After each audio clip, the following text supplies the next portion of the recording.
Blackwood ম্যানরের কাছে নির্জন পাহাড়গুলোর দিকে স্থানীয়রা এক ভয়ঙ্কর আত্মা সম্পর্কে বলে, যার নাম রক্তিম ভদ্রলোকা। বহু বছর আগে গল্প অনুযায়ী একটি লাল গাউন পরা এক মহিলাকে তার প্রেমিকের জন্য অপেক্ষায় ফেলে রাখা হয়েছিল, কিন্তু সে আর আসেনি। হৃদয়ভঙ্গ হয়ে ম্যানরের সিটিতেই সে নিজের জীবন শেষ করে।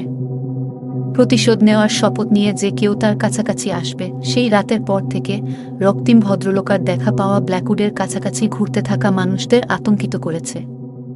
গভীর রাতে কুয়াশার মধ্যে তার অবয়ব আবির্ভূত হয়, আর তার গাউন যেন তাজা রক্তে রঞ্জিত। যারা তাকে দেখেছে বলে যে এক শীতল ভয়ের অনুভূতিতে তাদের জড়িয়ে ধরে। তারা নড়তে বা তাকাতে পর্যন্ত পারে না।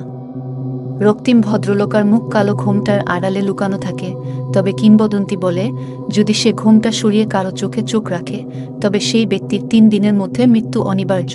স্থানীয়রা ভ্রমণকারীদের সতর্ক করে যেন রাতে ব্ল্যাকউড ম্যানর থেকে দূরে থাকে। সেই সব লোকদের ভাগ্যকে ভয় করে যারা তাকে দেখার পর থেকে অদৃশ্য হয়ে গেছে। কেউ কেউ বিশ্বাস করে সে এখনও ঘোরাফেরা করে, অপেক্ষা করে তার প্রেমিকের জন্য, অথবা আরও একটি আত্মা পাওয়ার জন্য।